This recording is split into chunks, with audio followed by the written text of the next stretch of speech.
All right, good morning, everybody. My name is Alec. I'm Kyle's son. Dad sent me a text last night and he wanted me to make a video for you guys. And he asked me to talk about the different ways that our family philosophy has kind of shaped me for the better.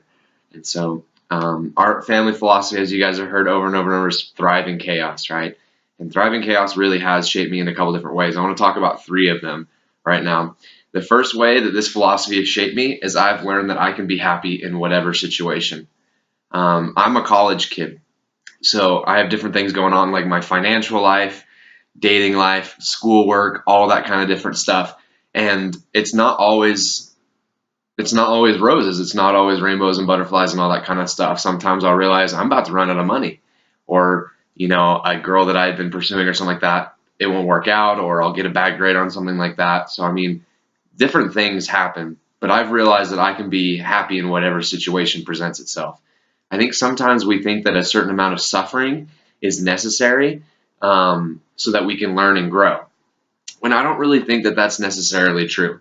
We do have trials in our lives so that we can grow and we can learn from those experiences and get better. But that doesn't mean that we have to suffer so that the trial can be worth it. Does that make sense? We don't necessarily have to be sad and we don't necessarily have to be angry through those trials in order for us to learn what we need to learn. I think it's sometimes the opposite.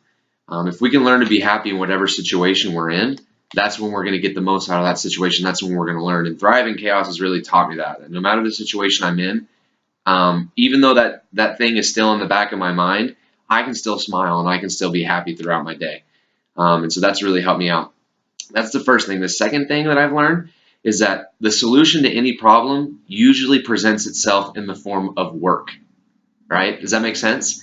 So whenever we're looking for a solution to a problem, I find, and this is just general for me, that it rarely presents itself as just the solution with a ribbon tied on top.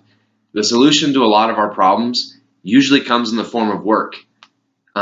And what that means is that we're going to have to put in a little bit of effort to make that solution happen, right? And that's not something that we should be bummed out about or think, oh man, I wish that was so much more easy. We should be happy about that. Because in reality, when a solution presents itself in the form of work, excuse me, when a solution presents itself in the form of work, that's when we're going to have the chance to shine. That's when we're going to have the chance to grow. For example, like I've said, I've had a couple times where I've realized I might run out of money, right? And instead of looking for the solution to come in the form of maybe a grant or a scholarship or something like that, which is still a good example, which is still a good opportunity that I've been looking into, I realized I'm gonna have to get a job. I'm gonna have to find a part-time job so that I can pay rent. So that solution to that problem, my financial problem, presented itself literally in the form of work. But that's different for any of our different solutions that we're looking for in life.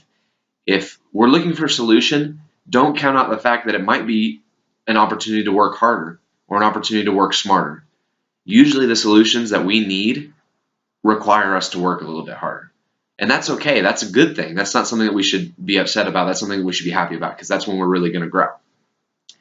The third thing that I've learned in the Thrive in Chaos, so the first, let's just go over real quick. The first was that I can be happy in whatever situation.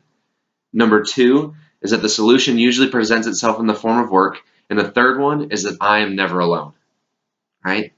Sometimes when we have brothers or sisters, or as parents, when we have children affected by autism, we think that no one knows what we're going through. And that's something that we slip into sometimes. That's something that we think, no one really understands the struggle that I have, and I feel deathly alone, really alone. And I felt that many, many times in my life, not just because of Eric and Rick and had them be affected by autism, but in other aspects of my life, I've just felt really alone, right? But the Thrive in Chaos model has made me realize that I'm never alone. There's always people that'll rally around me and help me. I just have to seek those people out. And that's a really important lesson to learn, is how to seek out those people that'll rally around us and support us, right?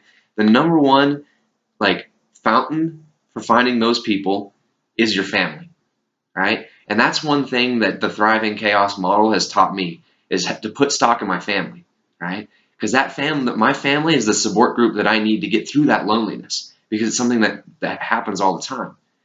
So realize through Thrive in Chaos that you're never alone, that you can build that support system in your family, and also since I've been up here at college, I'm not around my family a lot, but I've learned how to make the right kind of friends that can support me and carry me through these different times, right? And so I promise that you're never alone, right? Like I said, the solution usually presents itself in the form of work. You got to get out there and you got to find that support group, but I promise that they're there if you seek them out, right? Thriving Chaos, the one thing I love about Thriving Chaos is that it's a buddy system. It really is. That we're not alone. We can rely on other people and we can look to other people's examples to help build us up in these trying times, right? And so as a kid, as a young guy of 22 years old, I've learned a lot from Thriving Chaos. And those are the three main things. Let me just go over them one more time. That I can be happy in whatever situation. I can be happy and I can laugh and I can smile regardless of the different trials that are happening. Number two is that the solution to my problems usually presents itself in the form of work. And that I should be happy for that because I'm going to grow.